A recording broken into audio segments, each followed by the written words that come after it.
So Austin, I love this topic a lot. It's about us. People sometimes influence us in like a minute, at the right moment, or for a lifetime. And I usually tell when I speak a story about my grandfather really quick. When him and my mom and my grandma were all from Kyiv, they immigrated to Canada years and years ago.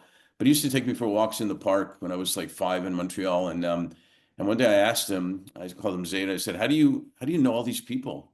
He talked to everybody, which is probably where I get it from. And he said, well, one day I see that guy over there. I remember him pointing. I smiled at him, and he looked up and smiled at me. And then he came over and we talked and we started doing something. Someone else saw us and came over and shortened the story. But as a 5 year old, I'm thinking, man, it's pretty simple. I just got to smile at people. No, no big deal. And as you get older, you try to complicate it too much, but it's not more complicated than actually just smiling at somebody to make a difference. And that we all have many influencers. That was a big one for me early on. And I'm sure you have many too. Can you share two or three that have been influential in your life? Absolutely. And I'll start with my parents. They gave me an environment that allowed me to thrive. They never told me that any of my dreams were not possible. They always encouraged me to go for things, and they gave me the runway to do so. So, absolutely parents numbers one and two. They're Mhm. being a critical factor in getting me to where I am now. Uh, Next one along that journey was that very first speaker from Opportunity International. They spoke with the kind of passion that I have now.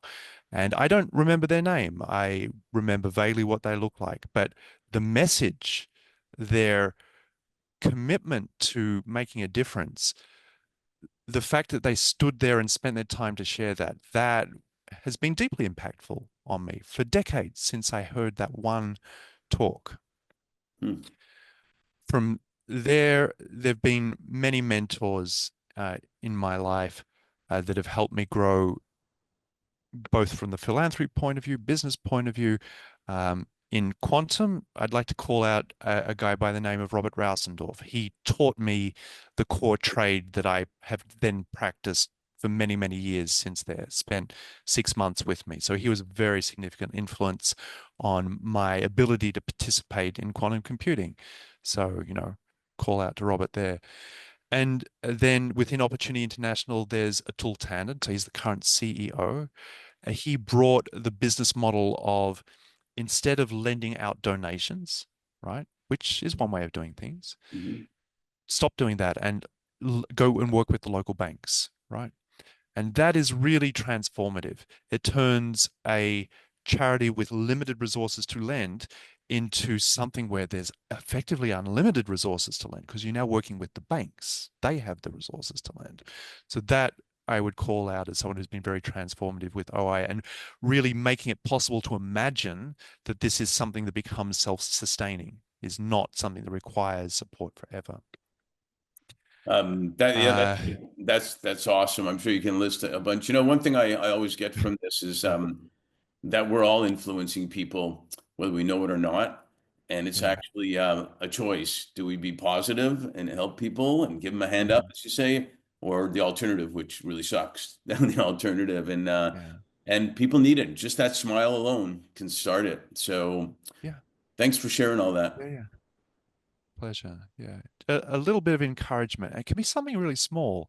Um, my wife does a really good job of making people feel special. It might be at the checkout, and she'll just compliment on someone's earrings. Hmm. And from the way their face lights up, no one said that to them that day, not that week, right? Yeah, And it's such a small thing to do. but it's a And big suddenly thing. you've raised up that individual and they're feeling good.